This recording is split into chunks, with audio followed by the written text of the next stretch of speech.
بسم اللہ الرحمن الرحیم۔ السلام علیکم۔ آج کے خبر نامے کے ساتھ میں ہوں رابعہ اسلام۔ بڑھتے ہیں خبروں کی جانب اور شامل کرتے ہیں آج کی ایک اہم خبر۔ سعودی عرب نے سیاحتی ویزا رکھنے والوں کو بھی عمرے کی ادائیگی کی اجازت دے دی۔ عرب میڈیا کے مطابق سعودی وزارت حج نے سیاحتی ویزے پر ملک آنے والے افراد کو عمرے کی ادائیگی کی اجازت دینے کا اعلان کیا ہے۔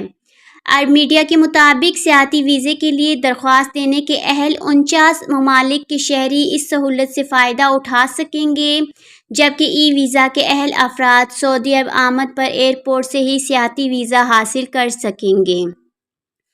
سعودی وزارت حج نے کہا ہے کہ امریکہ، برطانیہ اور یورپی ویزا رکھنے والے افراد بھی سعودی عرب کے دورے کے دوران عمرے کی ادائیگی کر سکیں گے، جبکہ فیملی وزٹ ویزا رکھنے والے افراد بھی اپلیکیشن کے ذریعے درخواست دے کر عمرہ ادا کر سکیں گے۔